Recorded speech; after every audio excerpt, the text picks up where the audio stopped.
departemen kecil sebenarnya, tapi punya tanggung jawab yang sangat besar. Berproses gitu. Gue malah pernah ngeliat dia panik banget gitu karena disuruh pluk gitu tinggalin gitu, tau nggak? Sering deh.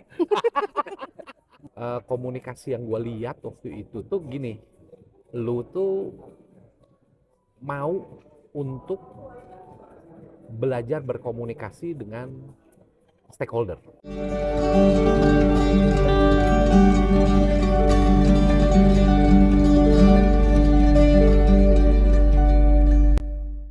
Yes, sekarang gua lagi sama seseorang yang kurang lebih hampir 9 tahun bareng gue.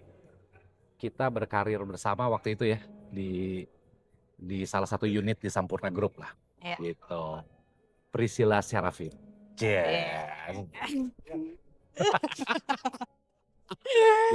Gua kalau sama lu tuh udah pasti bercanda lah gitu. Iya.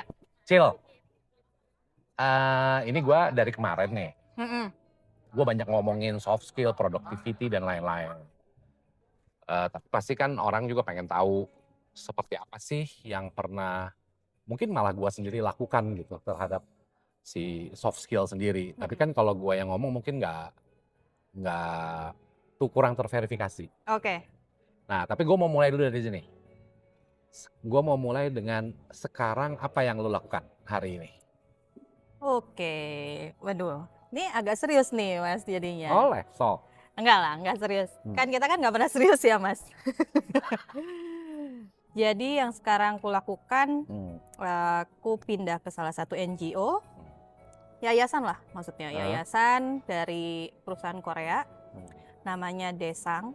Mungkin Desang, mungkin kalau Desang kurang kenal kan Mas? Kurang familiar gue. Kurang familiar. Tapi kalau brandnya pasti harusnya tahu. Apa? Mama Suka dan Miwon. Oke, wow, itu brand besar. Brand Korea dari ya? Korea gitu. Lu sekarang tugas lu berarti untuk men-set up unit untuk yang foundation ya, CSR-nya ya. Foundationnya CSR-nya betul. Terus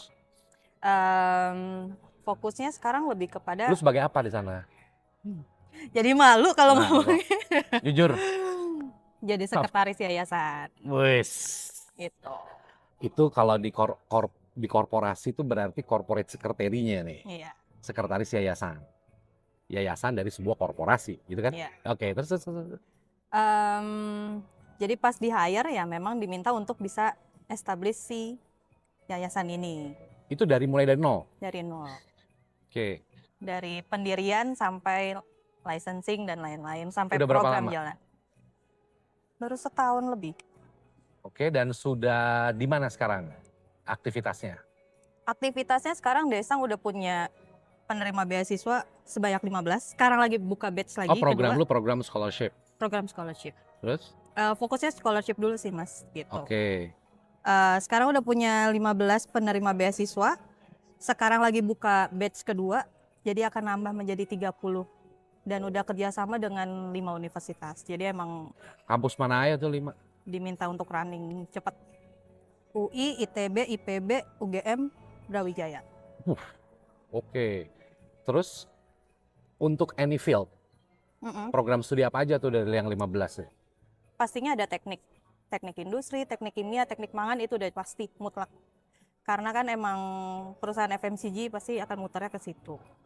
Lalu ada ilmu komunikasi manajemen, karena memang Desang ini selain dia punya pabrik manufacturing, tapi dia juga punya perusahaan distributor.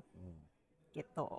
Oke. Jadi untuk memfulfill si kebutuhan perusahaannya juga nantinya. Wis. Jadi sekarang lu lagi terus untuk talent scout untuk siapa nih para calon-calon leader yang akan dapat kesempatan dari Daesang ya. Wah, good for you lah. Nah, itu yang lu lakuin ya, berarti dengan Daesang Foundation. Oke.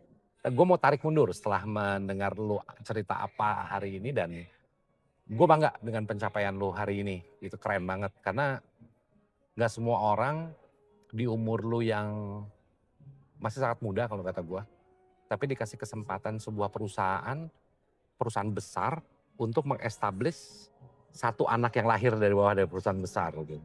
Pasti banyak challenge lah. Nanti kita bicara terutama challenge-nya tuh mungkin lebih kepada butuh soft skill apa yang dibutuhkan gitu. Nah tapi gue mau mundur ke belakang. Kenapa kita bisa sampai ngobrol nih hari ini kan? Iya. Kan itu penting nih. Nah coba cerita, kita dulu ketemu di mana Cil? Aduh. Ayo dong. Ini kalau pada tahu kita background-nya itu dari Sampurna Foundation. Dimulai dari saya yang baru lulus kuliah. Waktu itu lu baru lulus ya? Baru lulus. Terus tiba-tiba langsung keterima di salah satu departemen yang memang tadinya mikir ini related nih sama dulu belajar di kampus. Oke. Which is lu? Lulusan PR. PR dari? London School. London School PR. Ternyata tidak. Ternyata apa yang saya pelajari tidak semuanya banyak di London School. Malah banyaknya adalah di Sampurna. Oke, itu tahun berapa tuh? Itu tahun 2015. 2015. Itu udah berarti 10 tahun yang lalu ya? Wow. Terus? Dan 10 tahun yang lalu nggak berasa gini. Ada Konde, ada Adit. Mungkin 10 tahun dia lagi ngomong 2015.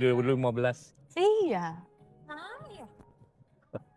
Ini kita lagi ditonton sama teman-teman kita juga sambil reuni di acaranya 10 tahun Filantropi Indonesia.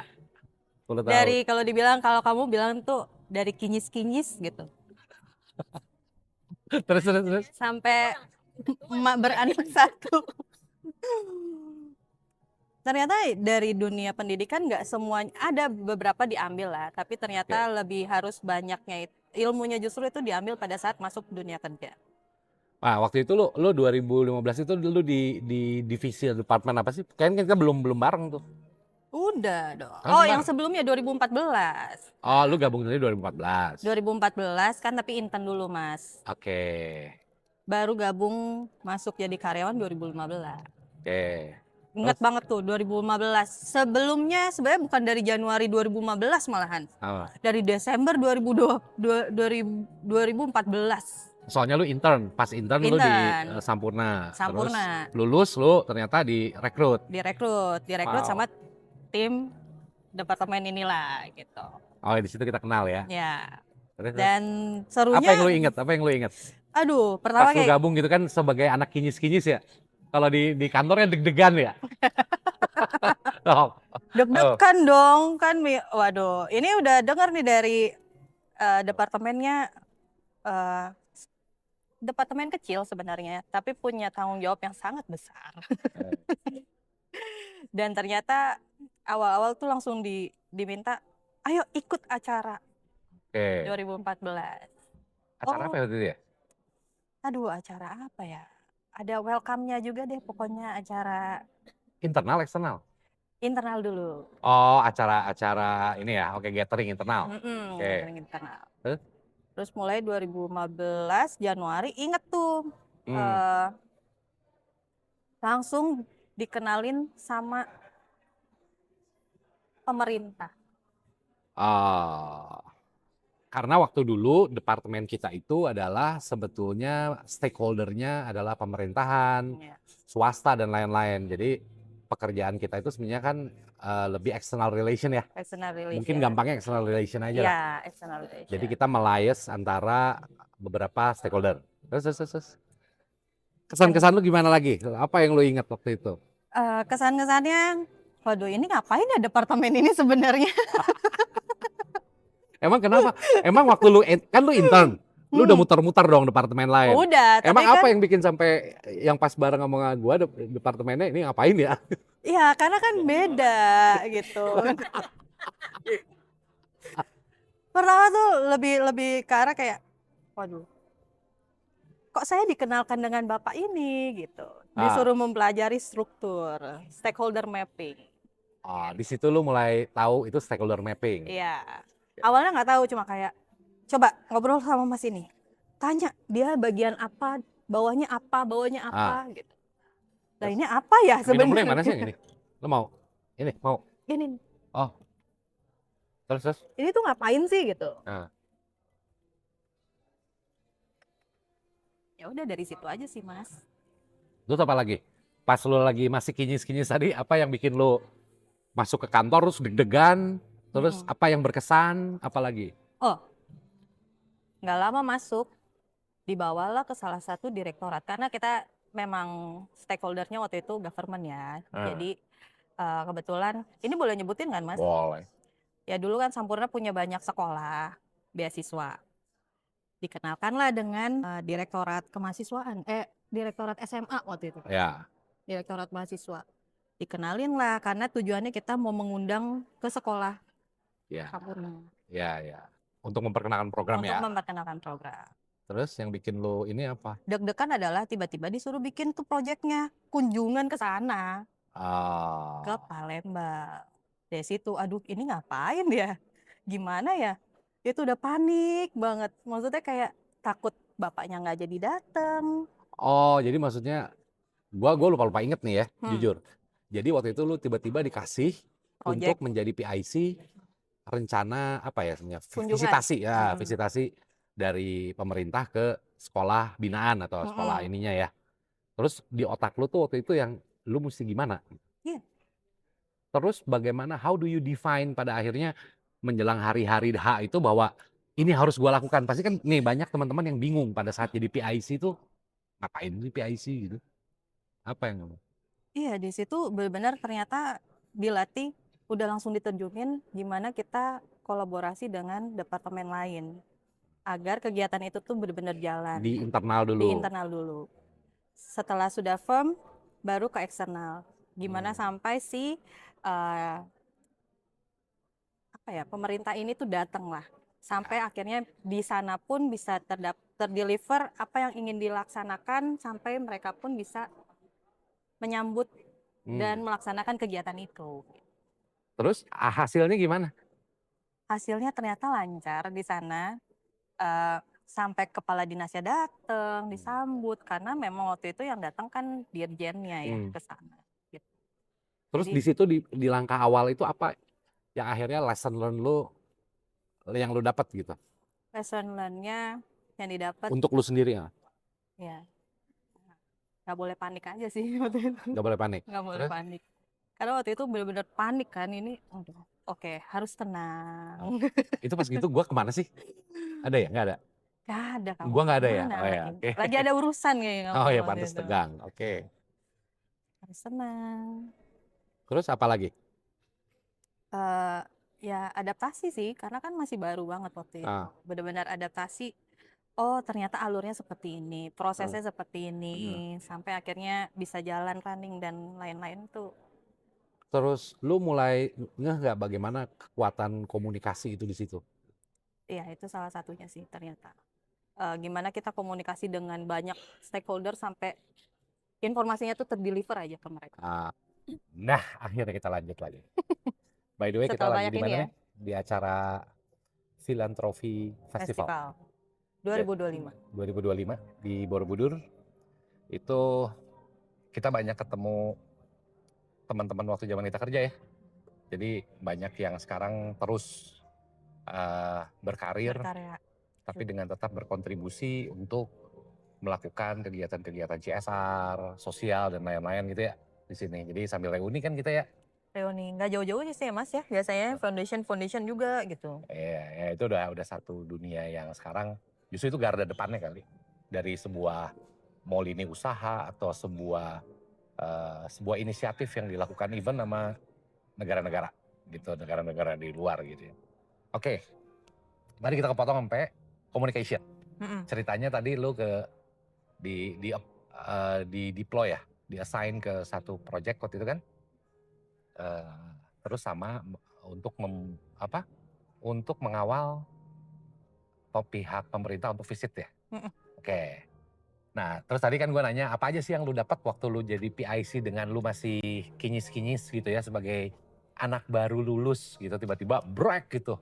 Apa lagi? Langsung project gitu. Yang lu bisa share pengalaman lesson learn apa?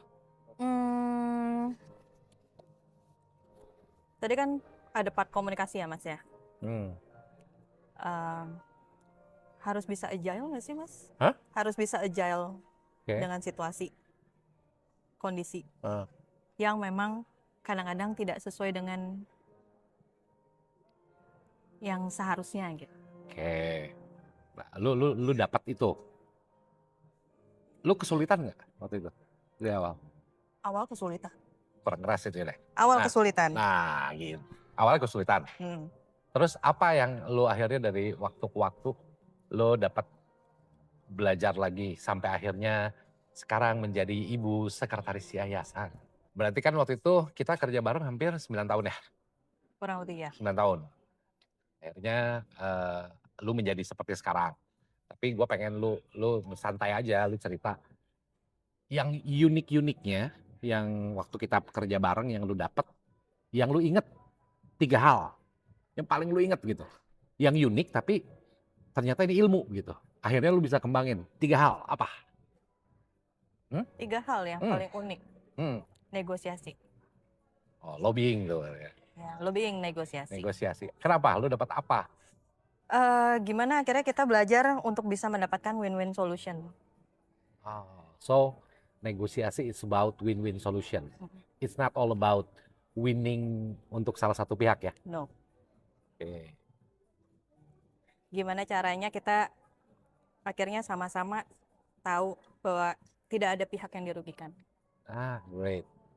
Nah, untuk lu bisa tahu itu apa sih yang lu lakuin gitu? Berarti kan ya lu harus tahu itu need and wants-nya the other side. Apa yang lu lakukan? Ngobrol, Komunikasi. Dan tujuannya kita udah tahu kita mau ngapain. Oke. Berarti kan komunikasi yang lu lakukan dengan eksternal. Artinya gue tuh kadang ngelihat gini ya. Waktu zaman lu kita bareng dulu, lu bisa melakukan, gue tahu lu dulu berproses gitu. Gue malah pernah ngeliat dia panik banget gitu karena disuruh pluk gitu tinggalin gitu, tau gak? Sering deh. Ya kan? Tiba-tiba, Sil, nih. Tapi kan akhirnya bikin lu mau nggak mau belajar cepet ya. Iya. Jadi memang ada beberapa keadaan gue inget banget gitu. Ibarat kayak ya misalnya anak kecil gitu kita langsung cemplungin untuk belajar berenang tuh plung jebur gitu ya kan. Nah, gue balik ke cerita tadi yang komunikasi ya, untuk negosiasi itu gue masih inget banget gitu gimana lu berkembang waktu itu gitu, dari mulai lu gabung di saat kita satu departemen ya, lu banyak mengerjakan pekerjaan back office-nya sampai akhirnya lu mulai terjun ke lapangan, ke external relation gitu. Komunikasi yang gue lihat waktu itu tuh gini, lu tuh mau untuk belajar berkomunikasi dengan stakeholder. Mau itu stakeholdernya government atau stakeholdernya swasta gitu ya. Sebelum nanti memang akan ada negosiasi apa di ujungnya gitu kan, diawali dengan lu harus engage dulu dong sama orang. Nah, gue ngelihat setiap kali dulu lu ngajak meeting gitu ya untuk update-nya, gue kemarin abis informal meeting gitu, ketemu lu ngobrolin ini itu. Nah, gue ngelihat lu mencoba untuk memahami kultur komunikasi masing-masing stakeholder. Benar nggak? Benar. Karena tiap stakeholder beda-beda. Jadi lu nggak yang misalnya kalau bahasa sekarang nih ya, mentang-mentang gue anak Jaksel ya bahasa gue gini, lu nggak gitu. Lu mencoba bertransformasi gitu pada saat kita sedang mau engage dengan satu hal. Dan gue tahu kadang-kadang malah lu so deep gitu. Misalkan lu lagi liaise dengan satu institusi atau apa gitu, lu dalam banget berinteraksi dengan merekanya. Malah sampai kadang-kadang lu cerita, oh ya si Mbak ini curhat ke aku gitu. Gue yang, curhat? Iya. Ya artinya kan dia merasa lu bukan siapa-siapa gitu. Mungkin dia merasa pada saat lu memang ada satu pekerjaan, tapi dia merasa, oh sesama perempuan ya, sesama perempuan yang berkarir gitu, atau I don't know gitu. Tapi gue sih menangkap dari yang lu kasih report ke gue yang, oh ya dia begini-begini. Sampai akhirnya lu banyak mendapatkan suggestion dari mereka-mereka itu, bagaimana baiknya atau kapan baiknya atau di mana baiknya untuk kita bisa saling bekerja sama. Ceritanya kan negosiasi untuk bekerja sama, benar nggak? Karena tentunya kan mau itu B2B, mau itu B2C, mau itu B2G, itu kan sebetulnya kayak memadukan dua budaya yang berbeda. Even B2B aja, Beda. bisnis to bisnis gitu, perusahaan A, perusahaan B, tapi kan punya kultur yang berbeda, punya sistem yang berbeda. Nah, tapi bagaimana ketemu di awal? Tadi lu bilang bahwa ketemu di awal, oke, adalah dengan komunikasi yang ujungnya adalah nanti akan ada sebuah negosiasi kesepakatan untuk kerjasama dong. Bener gak sih? Iya. Ada yang lu inget gak dari kejadian-kejadian itu apa gitu, dan lesson learn apa gitu? Tadi kan 3 tuh, gue balik lagi. 1 lu bilang, apa tadi, negosiasi. Kalau konde poci-poci katanya. Poci-poci ya. Poci-poci. Bahasanya poci-poci ya, Mas. Gue kata itu anak Jaksel bahasa apa gitu, poci-poci. Poci-poci. Sama dengan negosiasi. Negosiasi. Yang kedua apa yang lo ini unik nih, gue belajar ini, tapi ternyata ini hasilnya gitu. Apa ya? Call friend. Networking. Networking. Salah satunya itu sih. Networking ya?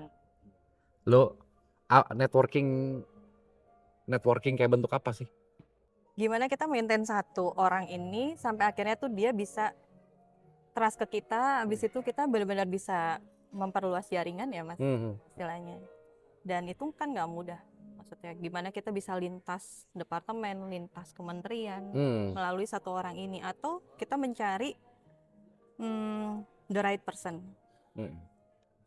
untuk kita pertama kali ngobrol. Mungkin kayak tadi kamu bilang sampai deep banget, mungkin karena yang pertama yang pernah aku lakuin itu stakeholder mapping dulu.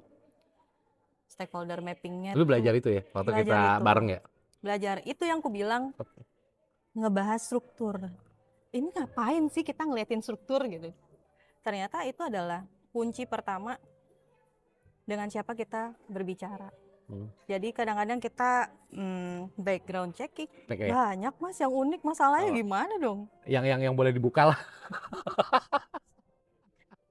Sebetulnya gua sama lu tuh pada saat kita kan partner kerja, tapi sebetulnya tanpa kita sadari kita tuh negosiasi satu sama yang lain. Gua sama lu nego, gua sama dia nego. Ya, tadi yang lu bilang win-win. Dengan Gen Z kan pasti ada sedikit, bukan gap ya sebenarnya, tapi yang tadi kamu bilang bahwa Gen Z itu dengan caranya sendiri.